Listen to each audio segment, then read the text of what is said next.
welcome to the Adoption Journey podcast. I am your host, Tarsha Smith, and welcome back to another week and another story. Before we dive in, let me remind you to please go to blackadopteesmeetup.org. We are going to Philly October 2nd through the 4th of this year, so please register. It's our third annual meetup, but it's more like a homecoming at this point, so y'all you don't want to miss it.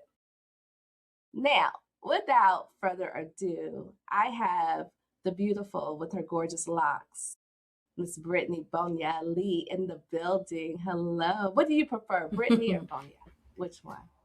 I'll say Bonya for now. Yeah. Bonya. Okay. So yeah, the beautiful Bonya in the building. Thank you. I appreciate it. You're welcome. Thank you so much for wanting to come on as a guest. All right. So I want to start. Thank you for having me. You're welcome. I want to start here because you did tell me that you were in the foster care system for 17 years. Yes. Do you remember going into the system, or did that happen when you were an infant? That happened when I was 2 years old, so not quite at that development age where memory is as strong. So I did have 2 years with my birth mom, and then I was removed from her care with my big brother. And at the time, he's just a year and a half older. I don't really remember or know what he remembers. Maybe he remembers more, but yeah, I don't remember being removed. And then because the parental rights were severed, I didn't have any connection to my mom or birth family whatsoever. I didn't have pictures. I didn't even know her name. So I was young enough to where I didn't even remember her face. But I remember early childhood dreams even where I would try to imagine maybe what I thought she looked like. Do you happen to know why you went into the system? Yes, I would say it's a long-winded answer, but overall, definitely a direct result of the Ronald Reagan era and how that impacted, especially not it impacted especially this area, but in the Pacific Northwest. Around that time, a lot of the Black community had just been migrated up from the South for jobs, mostly. Things like Boeing were just opening up and accepting Black employees. And so things like that, the military as well, which is why my great-grandfather was here, or my grandfather was here, brought a lot of Black people from the South by way of Georgia for my family and Louisiana. And around that era, I would say my dad was participating in a lot of those things that drugs were being brought into communities, guns were being brought into communities. And he was succumbing to that influence as young as 13 in youth jails and things like that, being tried as an adult. I'm pretty sure he was incarcerated for murder when I was entering foster care, when I was being born, I believe. But yeah, my parents were babies having babies, so, and suffering from family policing systems and the influx of the war on drugs, aka the war on Black people. Ooh, yeah. Okay, yeah. And that's so unfortunate, but I do remember that era, so I do know exactly what you're talking about. The whole say no to drugs and all that. Yeah. While they're bringing drugs in. That's another podcast. So what can you tell me about, or if you remember, because you're quite young.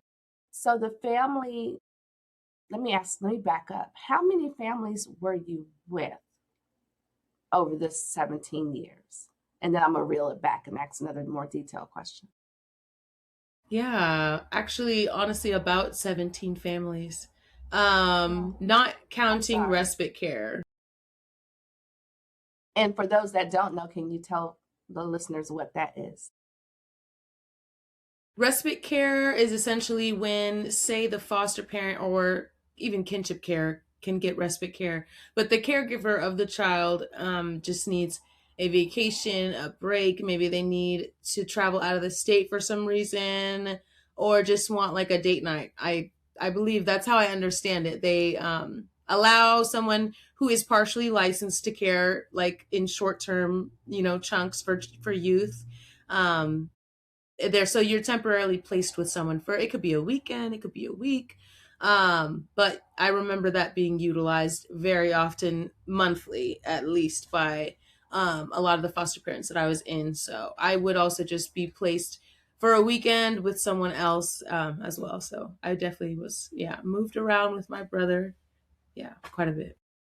17. Yeah. 17. How in the world do you go to 17 different homes? Okay. I can't even get my thoughts together. What is your earliest memory of the first family that you were with? What was that like?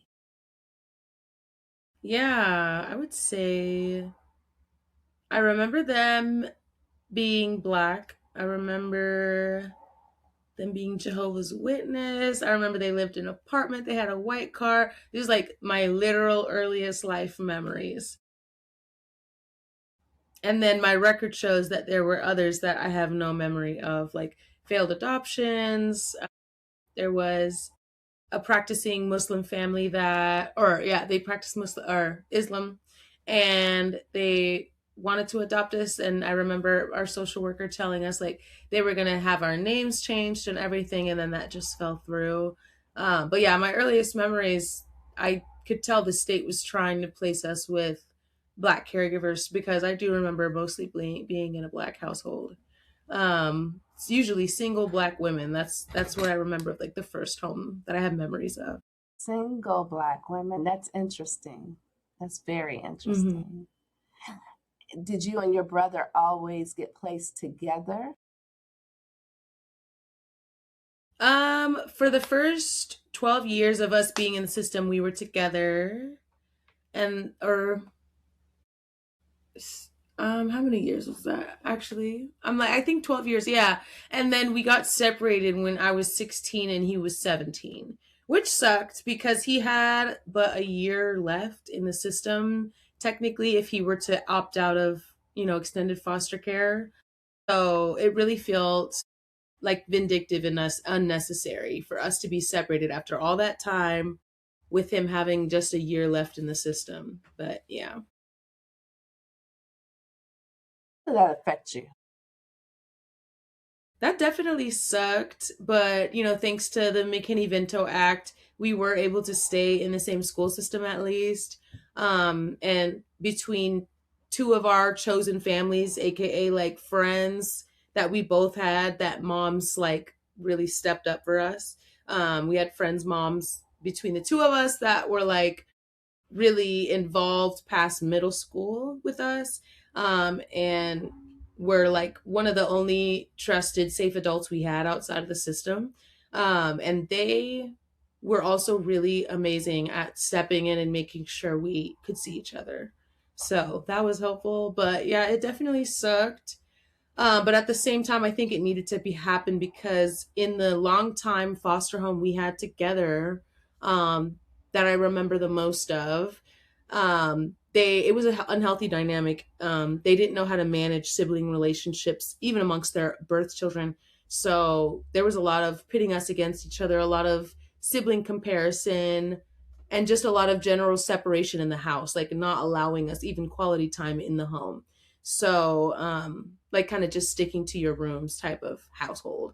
So us leaving that house actually ended up making us closer, because we were finally out of that energy of, why aren't you more like your brother, why aren't you more like your sister, or whatever it is that they were saying that would like fuel kind of resentment and a barrier between us. So yeah. So for children that are going from foster home to foster home,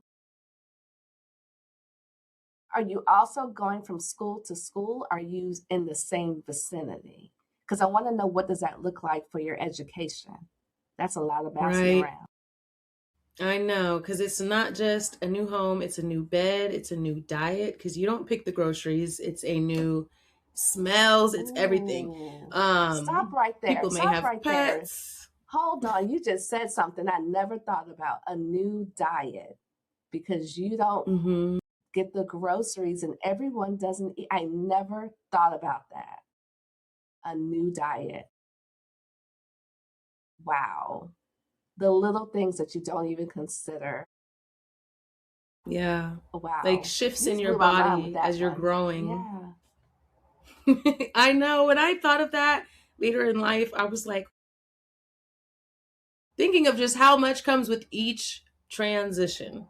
On top of it just being a transition, while you are ebbing from toddler to, young person to, pre-adolescent to adolescent, all these shifts in your own body, and then on top of it you're waking up in a new bedroom than you did last week sometimes, and it's really crazy. It's really nuts. Oh, gosh. So, education. What was school like for you, going from school to school? Oh my gosh. Yeah, one okay. So even though it was 17 homes, it's kind of like a bunch in the beginning, one long home, and then a bunch at the end. So of my like time in foster care.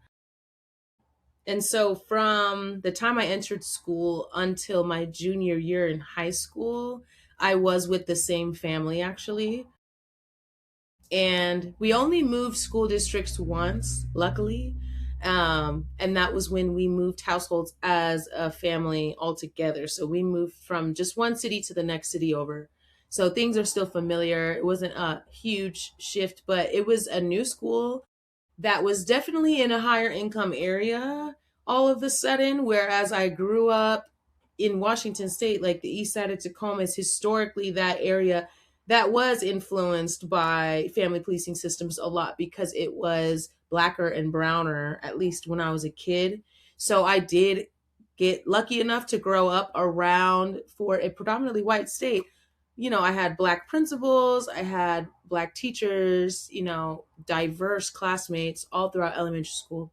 But yeah, it was like the second week of my sixth grade, and then we switched to this higher income area where I didn't know these kids. So that was like a transition that sucked. But like I said, I did meet my best friend and chosen family at that time. So that worked out for as far as like me finding some support in that moment. Um, but for the most part, luckily, because of McKinney-Vento, no matter where I bounced around, especially towards the end, because I was kicked out of that long 12-year foster home at 16. I moved to six more homes from my junior to senior year alone. I moved six times. And no matter where I was in the county, a bus would come and take me to my high school. So luckily, that act is in place so that I'm not also switching homes and schools every single time I move. But it would make for some early mornings. I would have to get up so early when I lived like 45 minutes from my school. So it just eats my day up as well, having to take almost an hour bus trip in the mornings and in the evenings as well. So, At 16, you were kicked out. That's pretty early to be kicked out. Like, where does a 16-year-old, where do you, I'm thinking as an adult, where do you think a 16-year-old is about to go? What happened? right. Around that removal in that household. Yes, at 16. Yeah. Um, Honestly, that is, I don't know, it feels like that's for the adult to say, like the caregiver, though they're no longer Mhm. with us, but um it felt like they definitely kept us as long as they could for the check. And then Mm, when maybe the like costs of having teenagers was outweighing. I have no idea. It was a cruel decision for sure, but nevertheless one that I benefited from, because if you're that cruel of a person to after 12 years just sever, a connection with a child that you raised from 4 and 5 years old, like then I don't really want to be in your home. So yeah, I can't really say. The household was very like emotionally, physically, and mentally abusive. So um, yeah, that was an interesting dynamic. Yeah. You said you said the word support a little ways back there. Do Hmm. you, and I'll just say you because he's not here to tell his story.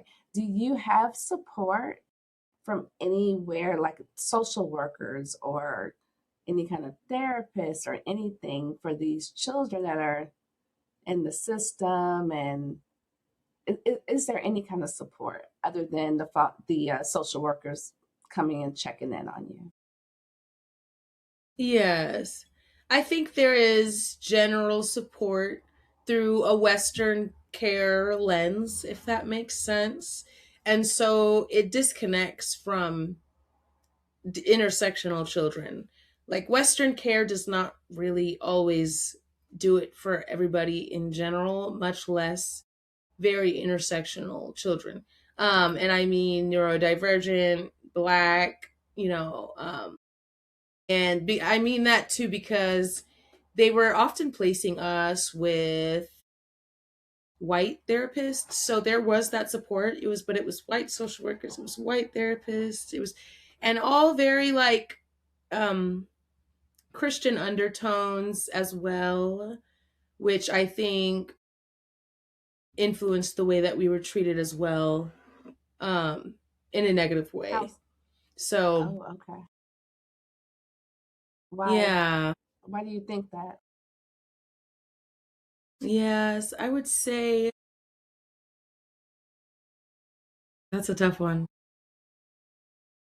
That would be That's a it. whole nother podcast, but I would say that there's a Okay. Okay. disconnect um, between some of the lengths the Christian lens can take folks around having sympathy and respect for the way that the state treats people.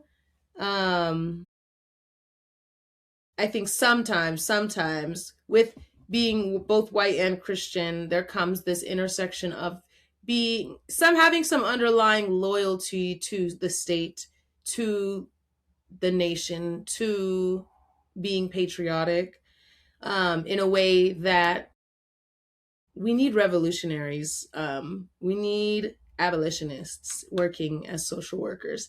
If you are upholding the state, respecting the state to a level, or not recognizing certain flaws in the system or the ways that it historically has harmed, if you can't even acknowledge the histories that led to today's systems, meaning in Indian boarding schools, the separation of enslaved children from enslaved mothers and parents, then you can't really sympathize on the level that is needed for an intersectional Black child, um, and actually get them the intentional, mindful care that they need. Because you can't even look at their birth parents sometimes and see them as a human who um, is also a victim of the system as much as their child sometimes.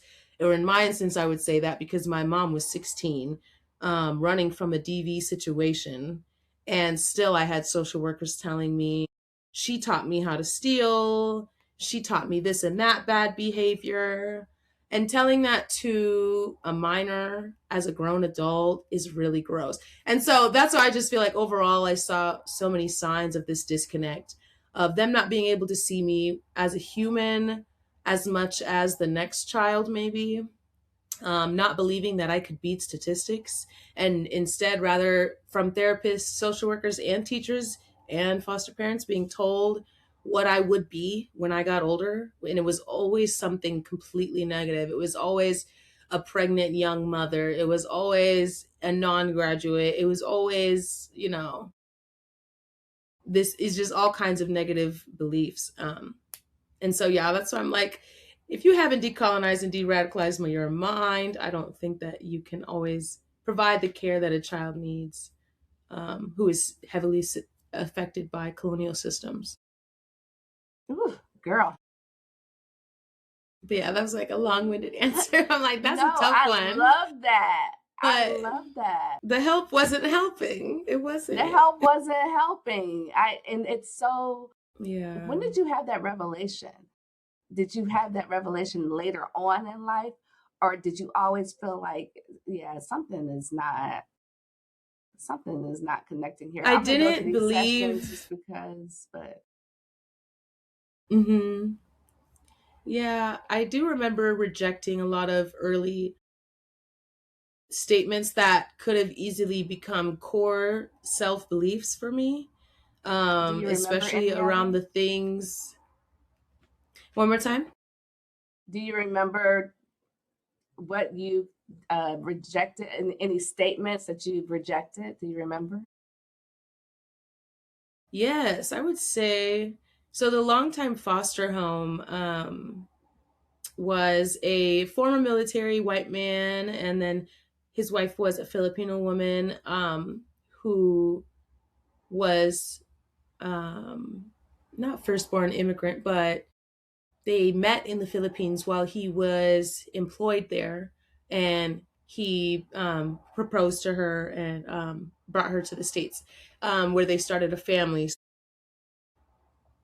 There were elements of anti-blackness in the household around comments like "don't stay in the sun too long," your nose is too wide, or comments about my hair being too difficult, and things like that, that I always remember rejecting. I credit that to my ancestors, because there was so many times where something like that would be said, and I would just hear my own inner voice or my ancestors crediting myself as well as my ancestors, but there would be something that would just be like, that's not true, or just like, they're lying. There would just be some voice rejecting directly what I was hearing, like, my nose is not too wide, like, just rejecting those beauty standards and like the anti-blackness that I heard in the household growing up.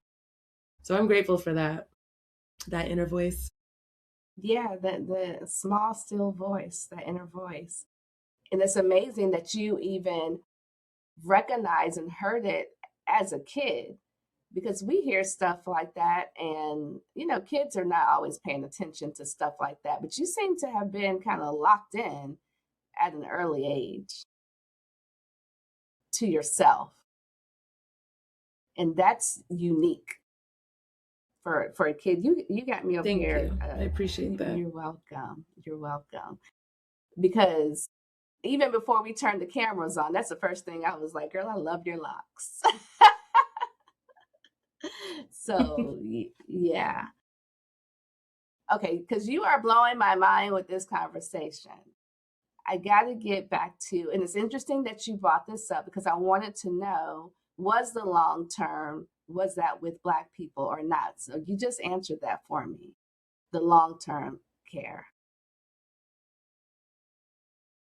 How many Black, go ahead. No, sorry, it just got a little choppy. I was going to ask if you could repeat that. Yeah, I was just asking the long term care. I was going to ask you if they were white or Black, but you answered that for me. They were not Black. Yeah. A lot of times I've heard people say that have either been adopted by or in the foster care system with someone in another race, they tend to lean into that race. You didn't do that. Not in the way that would harm my Blackness. No, I don't. Yeah, I don't really know like how. That's why I'm like, I just credit my ancestors, because I was like, someone had my back and was in my ear, like strengthening me in those moments, because it wasn't anybody else in the household. I'll tell you that. It wasn't any teachers. Not really. So yeah. You said Um, not in a way that will harm my blackness. mhm. Because I do respect and value the Filipino culture in the household was definitely dominant. So for context, like the furniture, the designs of the household, the language was speaking in the house, the food was cooked in the house, um, and the food was delicious and nutritious. So I do value that. I love Filipino food to this day. So I took but that's what I'm saying. I just took the good and I left behind the bad because there's some beauty in the culture. There's lots of beauty in that culture, but the anti-blackness is just it is global though. It's a colonial symptom for sure. Okay, I want to turn the corner here. As an adult, what have you done to heal? What kind of work? What does that look like for you? Can you repeat that one more time? Hmm? That's okay. As an adult, what have you done to heal? Yeah. And I've had to because I've wanted to and then continued to be an advocate since I was 17.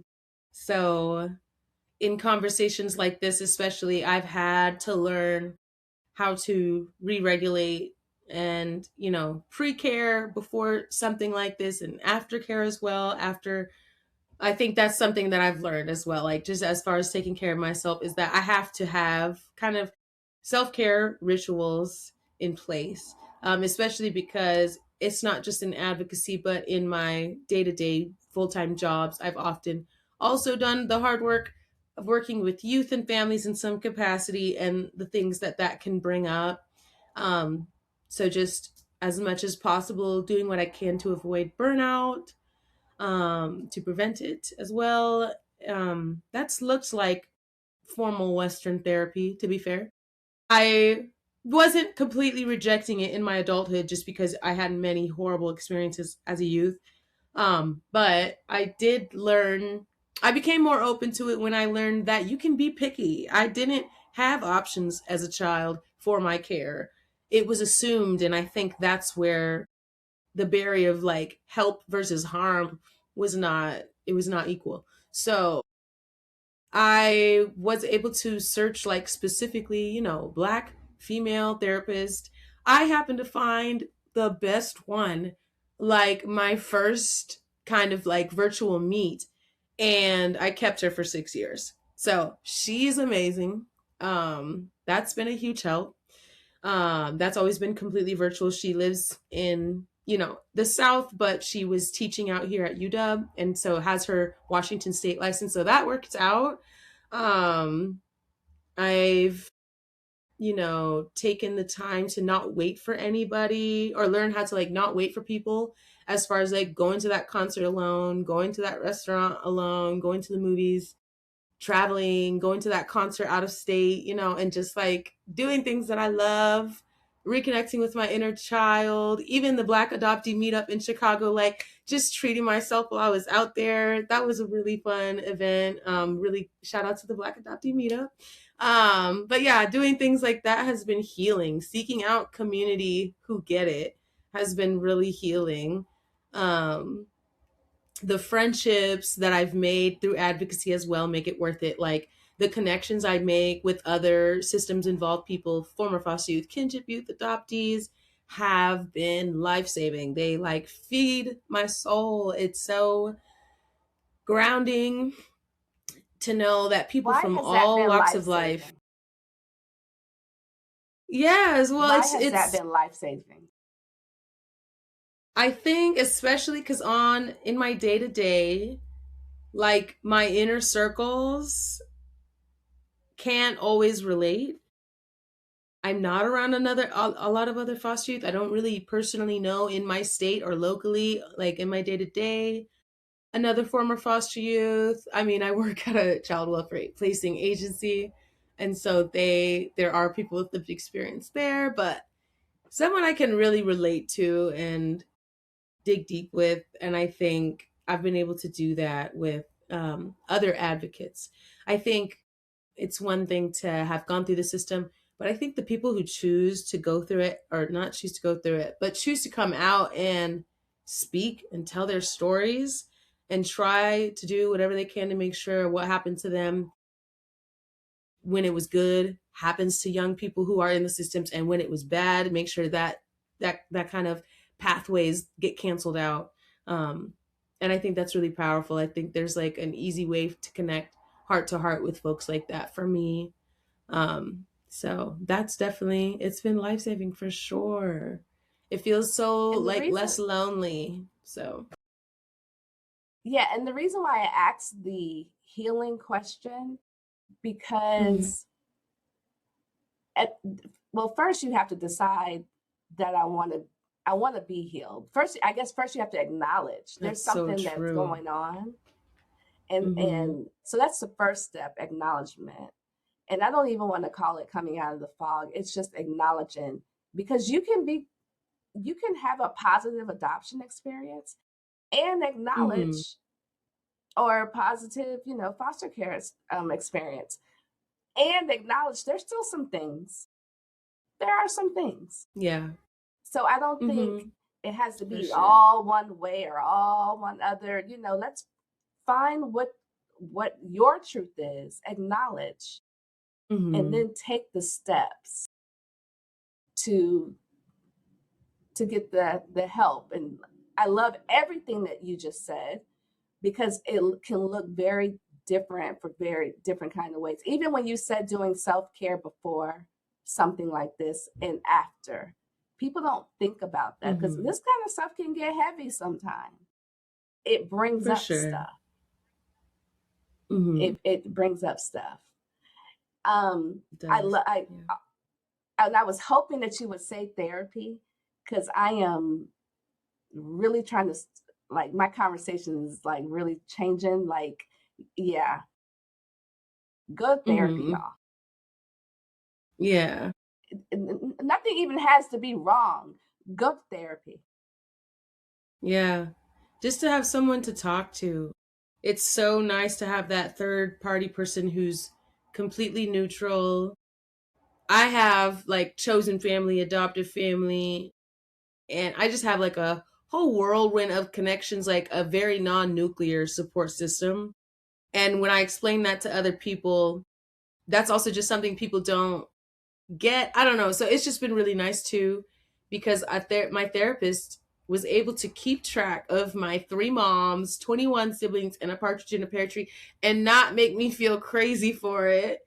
And actually, like, I don't know, she was just so good at like knowing who I was talking about and when, and and remembering that background, and it just felt so seen. And yeah, so I just encourage two people, like, you can be as picky as you want. It doesn't even matter if, say, you are a Black woman looking for a Black woman therapist. It's not going to be every Black woman is going to be able to relate to you or have the tangible tools for self-soothing, or the things that are going to stick with you or that you may need. You can pick around, you can interview. Like, this is also something obviously you invest in. It's not always free. um yeah, I just encourage people to be picky, because it's like finding a good book you like. Everybody can find something they like to read. You just have to like know what you like and what you need.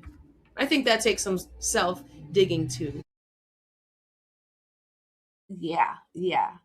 Because you have to know, you have to be in tune with yourself, Hmm.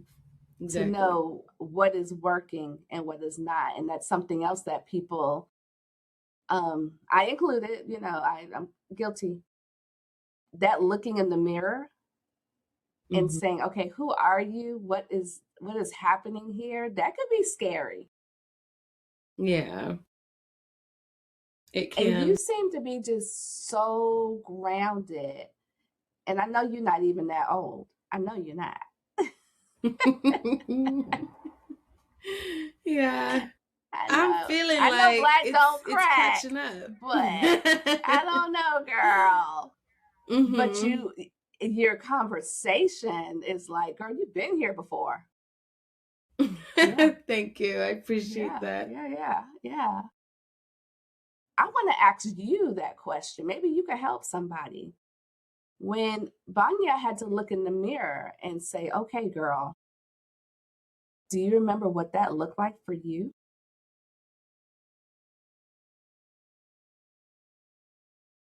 Yes. Yeah. And it definitely can be scary. I'm going through like, it feels like it comes in waves, big waves. And I feel like I'm going over one of the biggest ones yet right now, like currently in my life. But yeah, I'm 32 in July. Yeah, it's just around that time in your life where you're like processing a lot better, your brain is fully developed. Um, I feel like it definitely looks like first, like, just it took a lot of separating myself from my experience. That looks like constantly reminding myself I'm not in foster care anymore. Like, I am not in the system anymore. As far as just existing in my body, existing around people who aren't policing me, existing freely, being my inner child again, and allowing myself to, even as an adult, because I know when you get older, people want you to grow up, and there's ways you can do that in a way that's responsible and, like, allowing you to live comfortably. But then there's other ways where you don't have to grow up, especially if it's literally not harming yourself or anyone. If that means reconnecting with things you loved as a child, for me that's like roller skating more, dressing like the way that I've always wanted to dress, or like if I how I might have dressed if I had money when I was a teen. um Puzzles, whatever it is, whatever that looks like for you. Um, Definitely just like detaching myself from that took, especially being an advocate, it also looked like a lot of like, what would I be doing right now? It's not, I'm 30, almost 12 years of advocacy. Like, what would I be doing right now if I was never in the system? What would I have been doing this whole time? What would I have explored?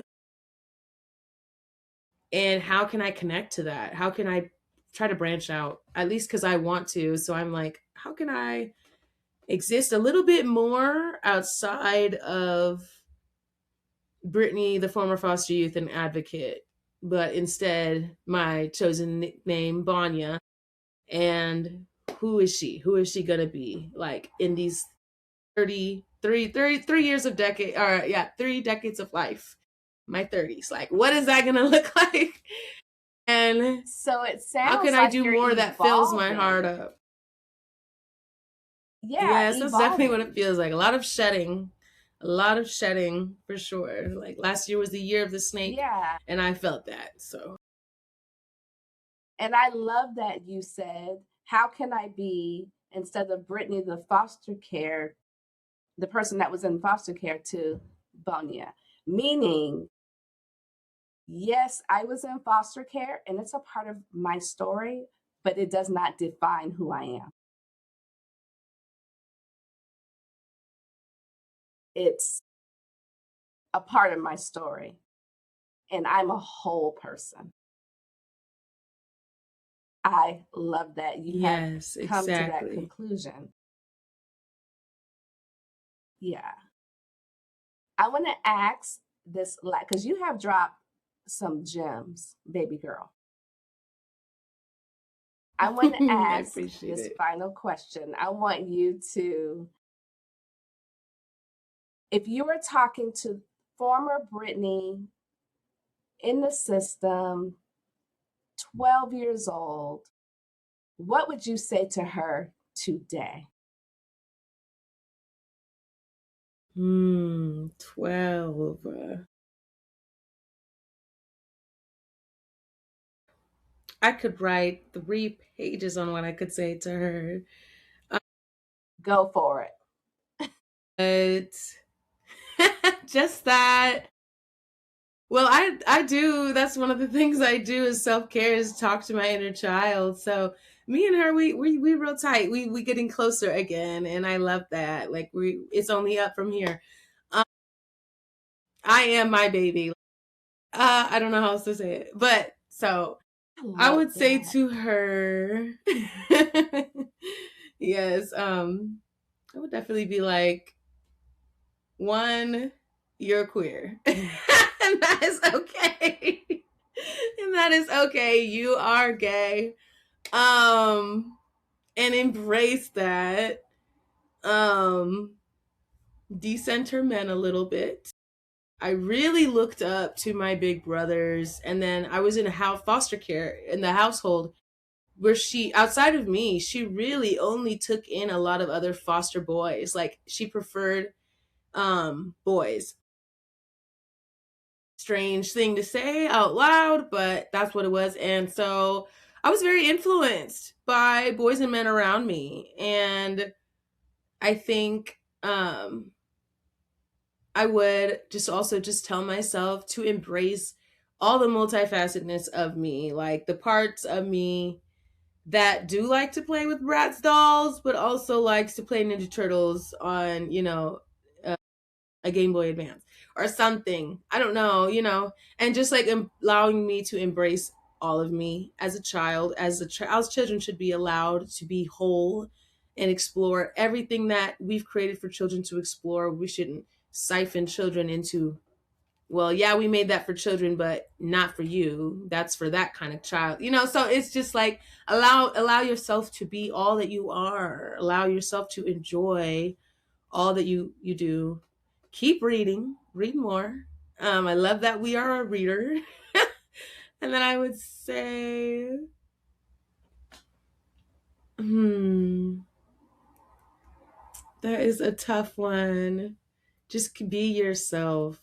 Be yourself so hard that it scares people because it kind of already did anyways, or like people seem to be intimidated by a silly goose. I don't know why, but I was just a silly goose as a child, always trying to be a class clown, but like maybe there's a time and place for things like that, and maybe that was something I could have heard more gently than how I did as a child. So, the carceral punishment is not always the best communication style, if at all. So I would just communicate to myself some things that people were trying to tell me that maybe I did need to hear, but they weren't telling me in a language I understood. So that, and that also, I am allowed to explore any faith that I choose or none at all. Um, as beautiful as any one faith can be, I don't think it should have been forced on me as a child. And so I would say, and I think certain things would have felt different if I could have come into them gently and organically versus forced.